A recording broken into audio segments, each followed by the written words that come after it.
오늘 은혜 받을 하나님 말씀 보겠습니다. 하나님 말씀은 민수기 24장 1절로 9절이 되겠습니다. 제가 봉독해 올리겠습니다. 발람이 자기가 이스라엘을 축복하는 것을 여호와께서 선히 여기심을 보고 전과 같이 점수를 쓰지 아니하고 그의 낯을 광야로 향하여 눈을 들어 이스라엘이 그 지파대로 천막 친 것을 보는데, 그때에 하나님의 영이 그 위에 임하신지라. 그가 예언을 전하여 말하되, 부올의 아들 발람이 말하며 눈을 감았던 자가 말하며 하나님의 말씀을 듣는 자, 전능자의 환상을 보는 자, 엎드려서 눈을 뜬 자가 말하기를, 야곱이여 내 장막들이, 이스라엘이여 내 거처들이 어찌 그리 아름다운고, 그 벌어짐이 골짜기 같고 강가의 동산 같으며 여호와께서 심으신 침향목들 같고 물가의 백향목들 같도다. 그 물통에서는 물이 넘치겠고 그 씨는 많은 물가에 있으리로다. 그의 왕이 아각보다 높으니 그의 나라가 흥왕하리로다. 하나님이 그를 애굽에서 인도하여 내셨으니 그 힘이 들소와 같도다. 그의 적국을 삼키고 그들의 뼈를 꺾으며 화살로 쏘아 꿰뜨리리로다. 꿇어앉고 누움이 수사자와 같고 암사자와도 같으니 일으킬 자 누구이랴. 너를 축복하는 자마다 복을 받을 것이요 너를 저주하는 자마다 저주를 받을지로다. 아멘. 이 시간에는 시온성가대 찬양으로 우리 주님을 찬양하겠습니다.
할렐루야.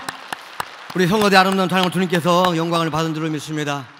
이제 우리 당장 목사님 나오셔서 오늘 봉독한 말씀을 가지고 넘치는 축복을 받자, 이런 제목으로 말씀을 전하시겠습니다. 큰 은혜 주시기 바랍니다. 고린도전서 2장 9절의 말씀에는 하나님이 자기를 사랑하는 자들을 위하여 예비하신 모든 것은 눈으로 보지 못하고 귀로 듣지도 못하고 사람의 마음으로 생각지도 못했다함과 같다고 말씀했습니다. 다시 말씀드리면 상상할 수 없는 축복을 하나님을 믿는 그 백성들에게 예비하고 계시다는 것입니다. 오늘 본문은 이스라엘 백성들이 가나안 땅을 향하여 전진하고 있는 그때에 이스라엘 백성의 이러한 그 강한 힘을 저주하기 위해서 발락이 발람을 통해서 이스라엘을 저주하라고 돈을 주고 이렇게 사왔습니다. 그런데 놀라운 것은 이스라엘을 저주하라고 세운 이 발람이 입을 열어서 이스라엘 백성을 축복했다고 하는 겁니다. 놀라지 않을 수가 없습니다. 바로 하나님은 이처럼 의인이나 악인이나 상관없이 그 사람들을 통해서 하나님의 백성을 축복하는 분이십니다. 그러므로 하나님이 높이시면 낮출 자가 없고 하나님이 낮추시면 높일 자가 없다고 하는 말씀과 같이 우리 하나님은 전지전능하시고 권세가 무한하신 분이십니다. 그러므로 오늘 모압 광야에 진치고 있는 이스라엘 백성의 모습에서 영광과 위엄에 찬 미래를 바라보고 그 영감에 찬 예언을 기록한 말씀으로 사랑하는 여러분들도 이 예언의 말씀이 바로 우리의 생에 이루어지고 있다는 사실을 깨닫고 하나님의 그 약속의 말씀을 의지하고 어떤 어려움과 역경이 있어도 소망을 가지고 이겨나가고 승리하는 삶을 살게 되기를 주의 이름으로 축원합니다. 첫째, 그러기 위해서는 우리가 영적인 눈이 열려야 된다고 하는 겁니다. 우리 세상 사는 것이 눈에 보이는 것, 손에 잡히는 것, 우리가 깨닫는 것만이 있는 것이 아닙니다.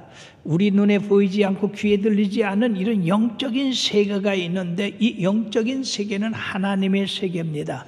이 영적인 세계는 바로 하나님께서 우리를 위하여 계획하시고 축복하시고 또 이루시고자 하는 그것을 우리들에게 계시하는 그런 것입니다. 그러므로 이 영적인 세계는 바로 성령님이 임하실 때 우리가 이 육신의 눈이 아닌 영적인 눈이 떠져서 그 세계를 볼 수가 있는데 바로 이 발람은 육신의 사람이었었습니다. 눈을 감았던 자라고 말씀합니다. 그러나 성령이 그에게 임하시고 계시가 임하니까 눈을 뜬 자가 되었다고 말하고 있습니다. 즉 보통 때는 영적인 눈이 감겨서 하나님의 세계를 전혀 보지 못했던 그런 사람인데 하나님의 성령이 임하셔서 영적인 감각과 기능이 이처럼 열어짐으로 말미암아 신령한 세계를 볼 수가 있었다고 하는 것입니다. 조금 전에도 이 발람은 바로 천사가 그를 목을 치려고 하는 그러한 모습을 보지 못했지만은 나귀는 보고 그것을 피함으로써 하나님께서 이 발람의 눈을 열어서 인간이 눈이 멀으면 나기만도 못하다고 하는 것을 일러주었습니다. 사랑하는 여러분들이요, 나기도 하나님께서 입을 열으니까 그 말 못하는 나기가 입을 열었다고 하는 사실, 과학적으로 아무리 연구를 해도 될 수 없는 문제가 바로 하나님의 세계에서는 이루어지는 겁니다. 그리고 영적인 눈이 열리자 하나님께서 그에게 말씀하는 말씀을 듣게 됩니다. 그는 엎드려서 눈을 감았지만은 영적인 눈이 열리니까 하나님의 말씀을 듣게 되는데 그 말씀이 뭡니까? 지금 내 앞에 있는 이 이스라엘 백성은 내가 축복한 백성이다.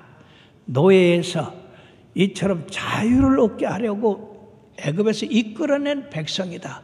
그러니까 절대로 저주해서는 안 된다.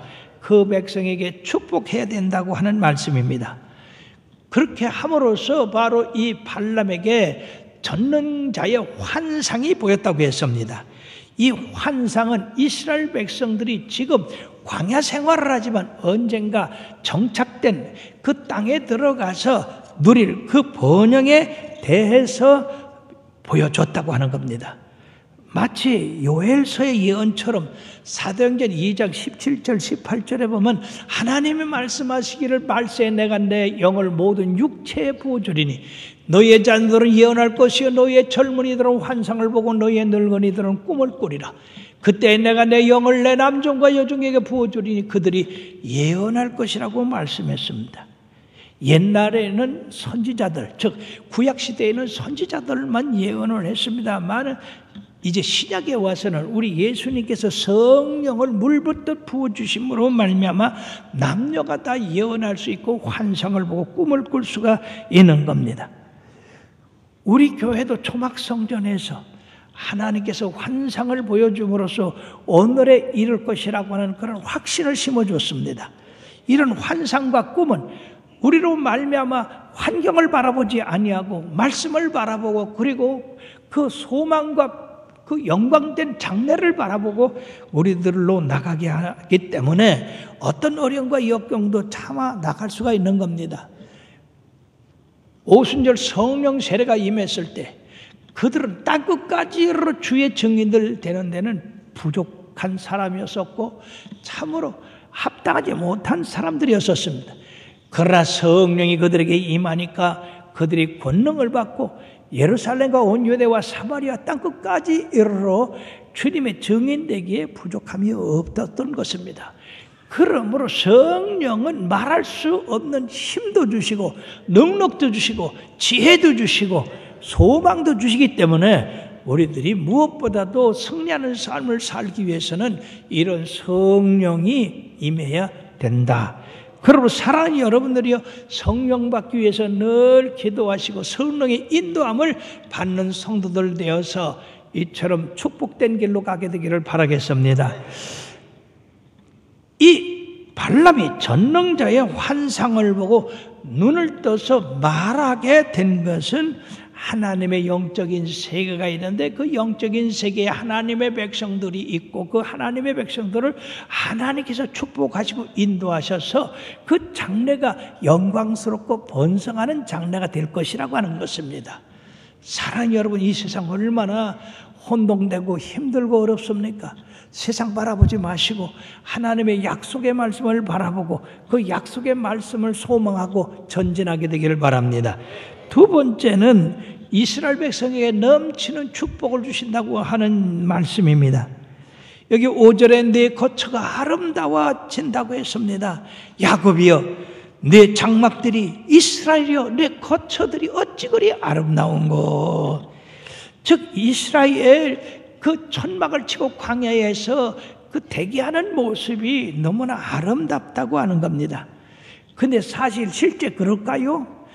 거기선 거친 땅입니다. 메마른 땅이에요.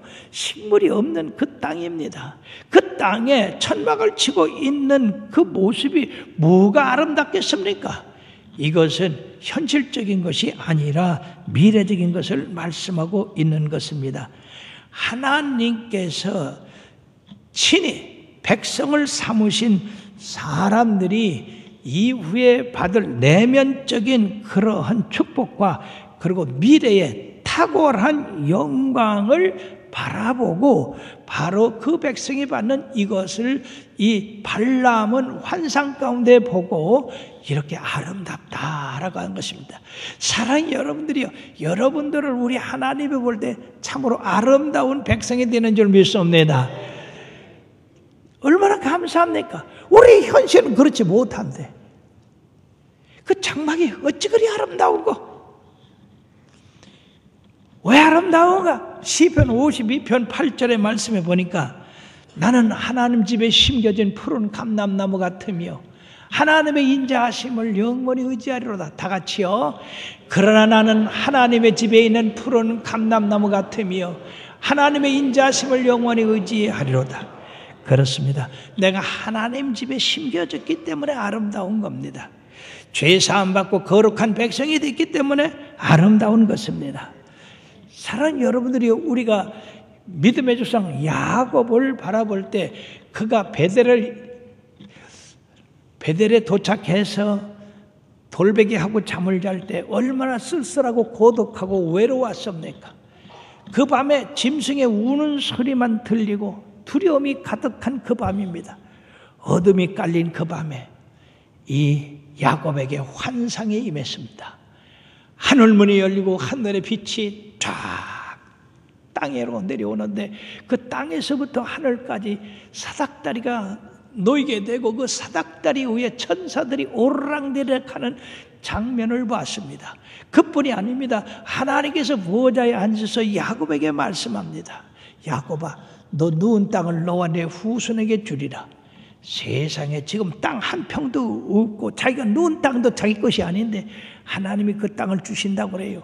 그리고 내가 어디로 가든지 내가 너와 함께해서 형통케 하고 복을 주어서 이 땅으로 돌아오게 하신다고 그랬어요. 여러분, 야곱의 현실은 이렇게 암담하지만은 그 환상을 보고 나서는 이 야곱이 참으로 그 꿈으로 벅찬 소망이 가득 찼습니다. 그렇기 때문에 그가 외삼촌 라반의 집에 가서 10번이나 속임을 당하고 그런 사기를 당했어도 그는 용기를 잃지 아니하고 계속 하나님을 바라보고 의지했기 때문에 하나님이 그를 복을 주셔서 6년 만에 거부가 됐던 것입니다. 그가 간증합니다. 주여, 내가 이 지팡이 하나만 가지고 이 강을 건넜더니 이제는 2대가 넘도록 축복을 받았나이다. 그러므로 우리가 하나님께서 우리들이 주신 그 꿈, 그 비전, 그 약속을 바라보면 어떤 환경에서도 우리들이 소망을 갖게 되고 그리고 힘을 얻게 되고 전진하게 되는 것이고 그 약속이 이루어지게 되는 것입니다. 전에 저 마산의 6일 약국이라고 하는 김성호 장로님이 하는 약국이 있었는데 이분은 목회자 가정에서 5째 아들로 태어나서 그 학교 다니기가 상당히 어려웠습니다. 그래서 자기 노력으로 고학을 하다시피 해서 이제 학교를 다니다가 가만히 생각하는 게 이 고난을 벗어나는 길은 약사가 되는 거다. 그래가지고 열심히 공부해서 서울 약대에 들어가서 졸업을 해가지고 마산에 가서 돈이 없으니까 담보를 얻어가지고 하는데 좋은 땅에 못하고 저 산 모퉁이에다가 했다. 약국을 차리 누가 옵니까? 그런데 이분이 하나님을 믿었어요. 그리고 시일에 갔다 오면 택시를 꼭 그 6일 약국까지 가자고 해서 택시기사들이 그 6일 약국 다 알게 돼서 한 3년 되니까 마산에 있는 사람들이 6일 약국을 다 알아요.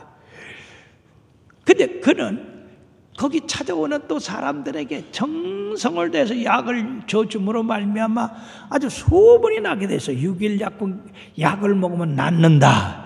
그래갖고 사람들이 이제 막 물밀듯 밀려오게 됐는데 이분이 어려운 가운데도 그는 하나님의 약속을 믿었습니다. 그게 뭐냐 하면은요, 하나님이 나와 함께 하신다.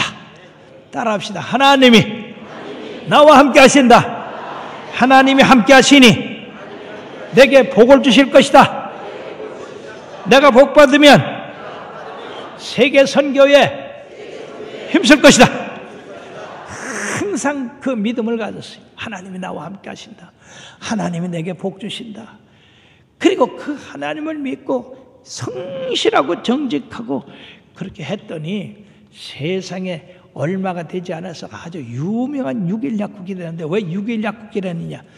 엿새 동안 일하고 일해야 되는 나는 하나님 앞에 간다. 그래서 6일 약국. 사랑하는 여러분, 현실이 아무리 암담하고 어둡다 하더라도 그 가운데 역사하시는 우리 하나님을 바라볼 때 찬란한 광명한 앞길이 열리게 될 줄 믿습니다. 뿐만 아니라 이 이스라엘에게 풍성한 삶을 약속하셨는데 여기 6절 말씀에 보니까 그 벌어짐이 골짜기 같고 강가의 동산 같으며 여호와께서 심으신 침향목들 같고 물가의 백향목들 같도다라고 말씀했습니다. 여러분, 이 얼마나 놀라운 축복입니까? 그 벌어짐이 골짜기 같다고 그랬습니다. 이스라엘에 가보면요, 아주 그 산이 많이 있고 올망졸망. 그리고 그 피가 적은 데예요. 그렇기 때문에 사람들이 골짜기에 모여 살아요. 왜냐하면 골짜기에는 물이 있으니까. 오늘 이스라엘의 그 사는 지역을 복을 주셔서 골짜기 같다고 그래서, 그것도 좁은 골짜기가 아니라 넓고 곧게 뻗은 골짜기 같다라고 말씀했습니다. 물이 넉넉한 곳에 그들을 정착시키고, 그 다음에 강가와 동산 같다. 즉 물이 넉넉한 강가를 따라서 조성된 생명이 풍성한 그런 동산 같다고 말씀하고 있는 것입니다. 시편 1편 3절에 보면 그는 시냇가에 심은 나무가 철을 따라 열매를 맺으며 그 잎사귀가 마르지 않은 것 같으니 그가 하는 모든 일이 다 형통하라고 말씀했습니다. 여호수아와 갈렙이 가나안 땅을 정탐하고 돌아왔을 때 에스겔 골짜기에서 그 포도가 달린 그 가지를 둘이 메고 왔다고 그랬습니다. 얼마나 풍성하네. 그리고 무화과도 석류도 거기서 나는 포도도 이처럼 가지고 와서 백성들을 안위를 시켰습니다. 사랑하는 여러분들이요, 이 골짜기에는 이와 같이 풍성한 물이 있으므로 아름다운 열매도 있는데, 바로 하나님께서 창조하신 그 에덴 동산에 네 강이 흘러서 그 땅을 적셨다고 했습니다. 그러므로 사랑하는 여러분들, 하나님의 축복의 그 강물이 항상 여러분들에게 흘러 넘쳐서 풍성한 열매가 있기를 주의 이름으로 축원합니다. 뿐만 아니라 거기 하나님께서 침향목도 심으시고 그리고 이 백향목도 심으셨다고 그러는데, 이 나무들은요, 침향목은 인도에서 나는 그런 그 향기 나는 나무로 향의 재료를 사용되고 있고, 백향목은 뿌리가 깊어서 견고하게 서는 나무를 말하고 있습니다. 그와 같이 하나님이 그들을 붙잡으시고 세우셔서 누가 와도, 바람이 불어도 풍파가 와도 견고하게 그 나라가 선다고 하는 것입니다. 뿐만 아니라 그 물통에는 물이 넘치겠고 그 씨는 많은 물가에 있으라고 말씀했습니다. 여러분, 물이 넘치기는 것이 좋아요? 가물어서 물이 메마른 게 좋아요? 지금 봄 가뭄이 들어서 농부들이 걱정을 한답니다. 그러나 때를 따라 비를 내리시면 풍성한 곡식을 먹을 수가 있습니다. 물이 귀한 팔레스타인 지역에서 물통에 물이 넘치는 것 같이 이스라엘 백성을 축복을 해 주셔서 번성하고 각종 자연적인 그러한 자원도 많게 해 주신다는 말씀인데, 신명기 8장 7절에서 10절 말씀에 보니까 내 하나님 여호와께서 너를 아름다운 땅에 이르게 하시나니 그것은 골짜기든지 산지든지 시내와 분천과 샘이 흐르고 밀과 보리와 소산지요 포도와 무화과의 석류의 감람나무의 끝의 소산지라 뿔의 소산지라 내가 먹을 것에 모자람이 없고 내가 아무 부족함이 없는 땅이며 그 땅에 돌은 철이요 산에서 동을 캘 것이라. 그 다음에 내가 먹어서 배부르고 내 하나님 여호와께서 옥토를 내게 주셨으므로 말미암아 그를 찬송할지로다. 영육간에 축복을 주셔서 먹고 배부르고 넘친다 그 말씀입니다. 그리고 성경에 보면 이처럼 넘치는 복을 주시되 그저 조금 주시는 분이 아니라 누르고 늘어 넘치도록 안겨주시는 분이기 때문에 여러분들이 입을 크게 여시기를 바랍니다.